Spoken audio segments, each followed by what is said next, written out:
Red Sails to Capri. Chapter 2. Today, this morning, this very second. Michael, Petro called from the kitchen doorway. Michael. Yes. May I come in? Yes. Michael. Petro blinked. After walking for half an hour with the sun in his eyes, he found it difficult to see in the dark kitchen. Michael, do you know what day this is? Yes. But you forgot about it last night. I did too. The men coming and all the excitement. Neither of us thought about it. But now it's here, Michael. The day we've been waiting for. Really here. Isn't it wonderful? Petro, I can't go. Can't go? Michael, are you ill? No, I'm not ill. Then why? Petro, listen. These men who came last night, you saw them. You know what kind of people they are. They're rich, and they're used to a great deal of service. If they don't get it, if everything isn't perfect, they won't stay. Their coming now, when we have no other guests, is a great blessing. Signor Petito would give his right arm to have them at his end. And you know Signor Petito. He will do everything he can to get them away from us. I have to stay here, Petro. There is so much to do. Already, and it's only 8 o'clock, they've called me 6 times. Lord Derby rang his bell for 5 minutes, and when I got there, he wanted to tell me that he was not to be disturbed. He sleeps late, he told me, and any disturbance annoys him. I wanted to ask him if he had been ringing the bell in his sleep, but I didn't. Monsieur Jacques got up at 5 o'clock for a walk and wanted his breakfast immediately. Now there's lunch to fix and food to buy for dinner, and the rooms to clean. I can't go, Petro, I can't. Petro sat as if he were turned to stone. Michael was not sure he'd heard a thing he said. Petro, yes? You see, don't you? You see I cannot go. Suddenly, Petro jumped to his feet. It's not fair. It's not fair of your parents to keep you here. They know how much this means to you. They should let you go. No matter what happens, they should let you go. Michael shook his head. You don't understand, Petro. They want me to go.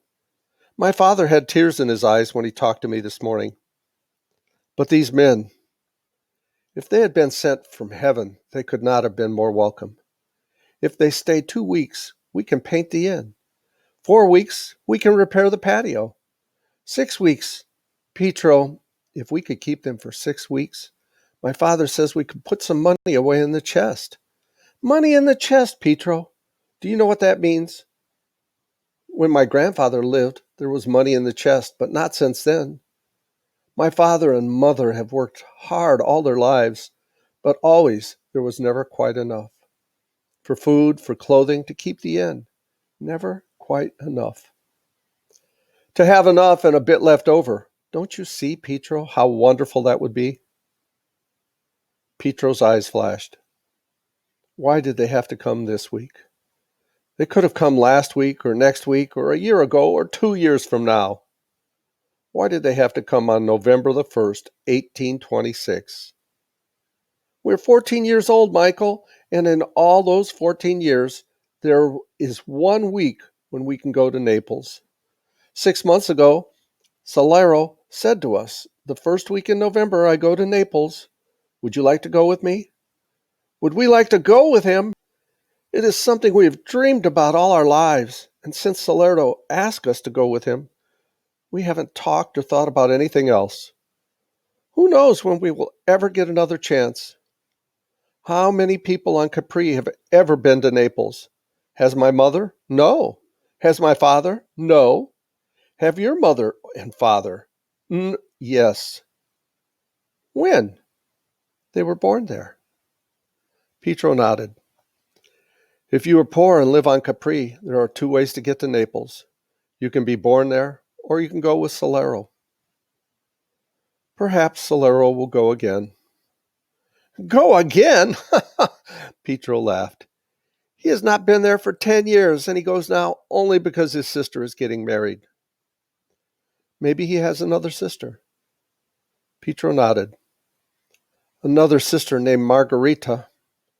Then perhaps Margarita will get married and we'll go again. Fine, splendid. We will wait for Margarita's wedding. She is beautiful and everyone loves her. There is only one thing wrong. Wrong? Yes, there is only one thing wrong. On her last birthday. Yes, on her last birthday. Go on. On her last birthday, my dear Michael, Margarita was 4 years old. A bell began to ring upstairs, and Michael jumped to his feet. Goodbye, Petro, he smiled. Have a good time. Good enough for both of us. He climbed a few steps and then looked down. When you come back, you'll tell me all about it, every minute, and... Michael, Petro looked up at him. Michael, I'm not going. You don't think I'd go without you, do you? It was Michael's turn to stare. Petro, you can't mean it. It's the most stupid, ridiculous, impossible. The bell was ringing louder, and Michael took another step. Petro, I can't argue now. I have to go. But you can't mean it. You can't. You have to go. Don't you see how I'd feel? Michael, I'm not going. What fun would it be? We planned to go to Naples together, and when we go, we'll go together, the way we planned. The bell was being rung with both hands now. It clamored and clanged. Petro, please, you have to go. The bell had been thrown to the floor. It fell with a heavy thud and a small whimpering tinkle. Michael gave Petro one last desperate look and disappeared up the stairs. Petro swung around and saw Monsieur Jacques standing behind him. Yes? Where do you have to go, Petro? Michael seems very insistent. Nowhere. Nowhere? Monsieur Jacques smiled. That's a strange place to send a friend. Are you sure it doesn't have another name? Petro shrugged. Some people call it Naples. Naples? Monsieur Jacques looked surprised. Are you going to Naples, Petro? No. Why not? Petro shrugged his shoulders again. It's a long story. I have to go now, Monsieur Jacques. Wait a minute, Petro. When were you going to Naples? This morning. With whom? Solero and... Really, I have to go, Monsieur Jacques. With Solero and Michael? Petro nodded. And now Michael isn't going? Petro nodded again. Why not? Please, Monsieur Jacques, Michael isn't going because we're here. Is that right, Petro? Petro's eyes flashed. You shouldn't have made me tell you, he cried. I didn't want to. I know you didn't want to, Petro. But this is a serious thing, a trip to Naples. How long have you planned it? About 6 months. 6 months, and now suddenly it's off, and all because of us. He sat down on the bottom step and pushed his cap off his forehead. I know how you feel, Petro. I know because I remember my first big trip. My family lived in a little village 50 miles from nowhere. He smiled. You see, I had nowhere too, Petro, and its other name was Paris. Paris! Whenever I said the word, it was as if a whole orchestra were playing. It made me feel wonderful inside. Just think about it. It made me feel rich and full and, well, juicy. Then one day my uncle had to go to Paris, and he took me with him. It was wonderful, Petro. No trip I'll ever take as long as I live will be as wonderful as the first one. So you see how I feel making you and Michael miss this trip? He looked at Petro and smiled. I don't suppose it would do any good if I offered to wash the dishes for Signora Pagano while Michael was away. She'd die before she'd let you. I could break Lord Derby's arm so he'd stop ringing the bell. Petro laughed. He'd find a way to ring it with his teeth or his toes. It's no use, Monsieur Jacques. Michael won't go no matter what you do or say, and I won't go without him. Ah, Monsieur Jacques looked up as Michael appeared at the top of the stairs. Ah, Michael, you must help me. I have a problem. A problem, Monsieur? Yes, come down, come down. I have a question to ask you. Yes?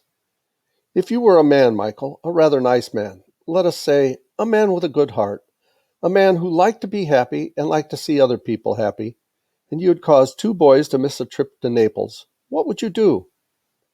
Petro! Michael stared at his friend. Petro, you didn't tell. I tried not to, Michael. Really, I did. But he kept asking me questions and putting words into my mouth. He wouldn't let me leave. Don't blame Petro, Monsieur Jacques patted Michael's arm. I made him tell me. I did. Anyway, I knew there was something wrong early this morning. A boy's face doesn't grow a foot longer overnight without a reason. Now, let's see what we can do. Perhaps, the island is called Capri, and this little village is called Capri too. Is that right? Michael nodded. Are there any other villages on the island? One other, a village called Capri. Monsieur Jacques laughed. Someone certainly liked the name of Capri around. Capri.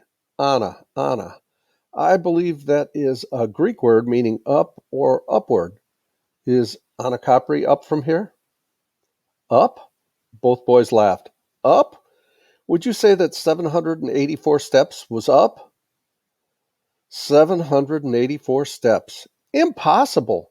What does one see when one gets to the top? The village of Capri. Is it worth it? Michael shrugged his shoulders. It is all right. Nothing special? Michael shook his head. Too bad, Monsieur Jacques rubbed his forehead. I thought perhaps we could go there today. Monsieur? Michael hesitated.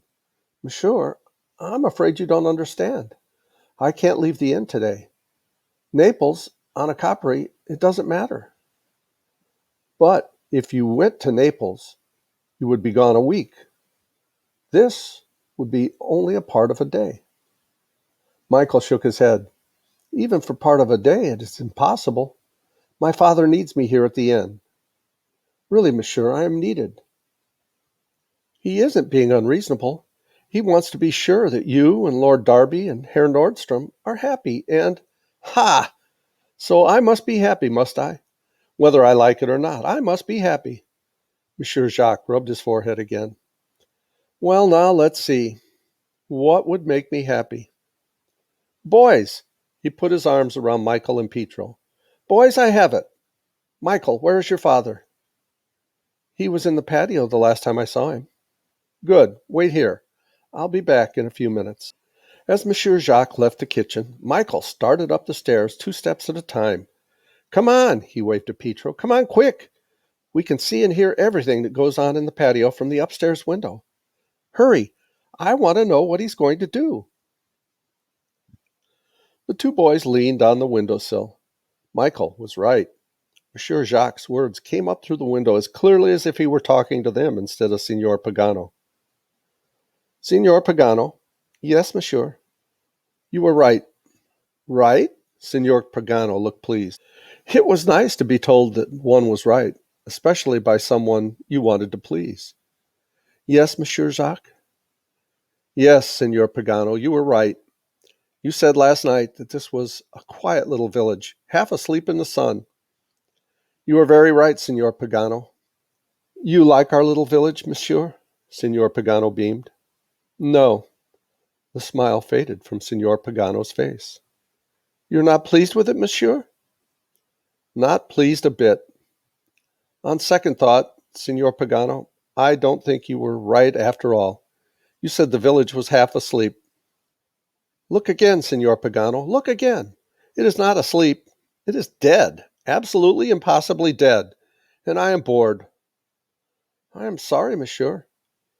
Signor Pagano, your being sorry doesn't help me.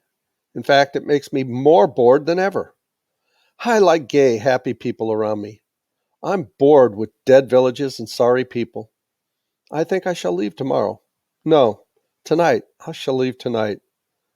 Oh, monsieur, I'm sorry. I mean, really, monsieur, isn't there anything I can do? Do? What is there to do? This place is all right for Lord Derby, who thinks only of beauty. He can go around oohing and eyeing all day and be perfectly happy. And Herr Nordstrom, he sits with his nose in a book all day. He could be in a cave and not know the difference. But I, Signor Pagano, I must have some excitement. What is there to do around here? You've not seen the island, monsieur, or the village of Capri, up 784 steps, all hewed out of the rock. It is wonderful, monsieur. There is nothing like it anywhere else in the world. Just think of it. 784 steps. I don't want to think of it. It makes me tired just saying the number.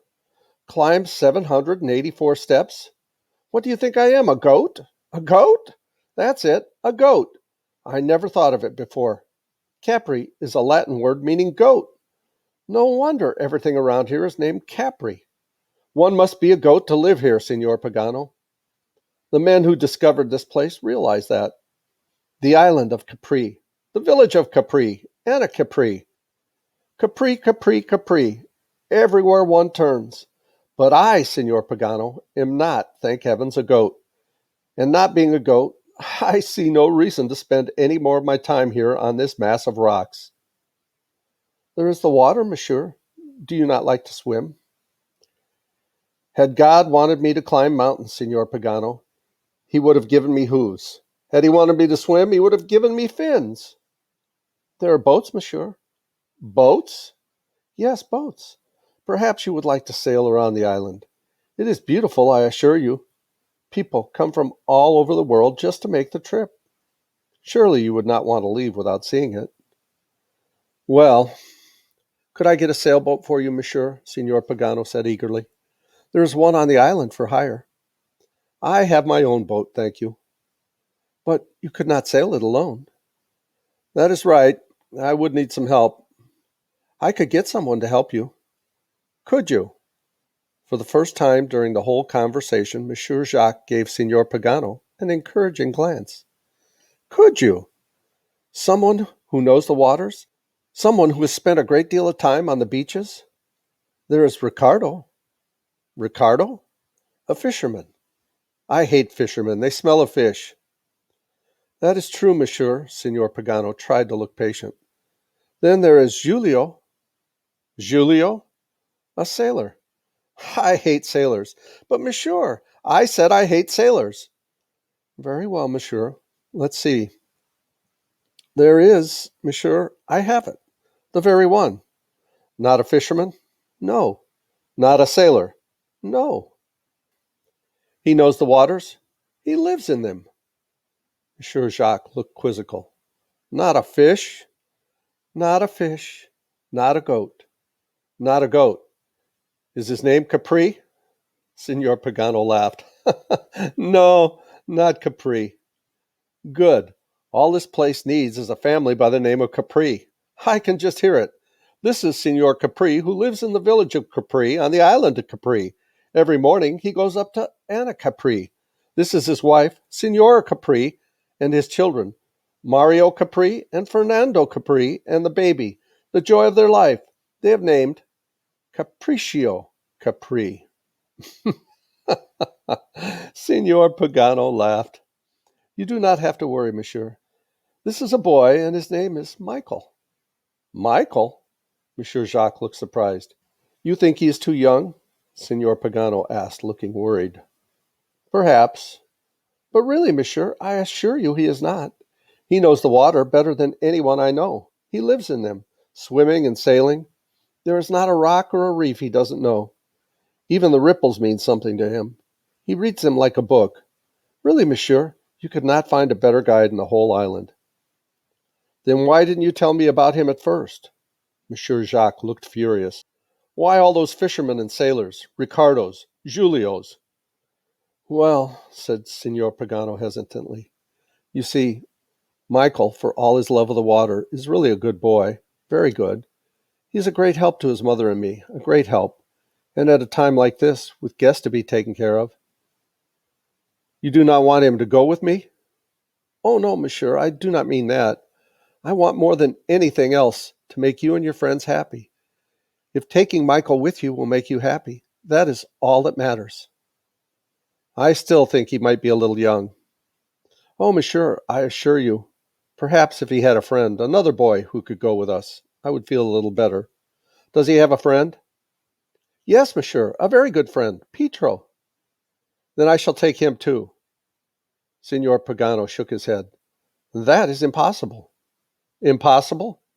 He has gone to Naples. To Naples? This morning, early. But I saw a boy with Michael not 5 minutes ago. The donkey boy. Isn't that Petro? It is impossible. Signor Pagano started toward the kitchen. But it might just be. Michael and Petro leaned back against the wall and looked at each other.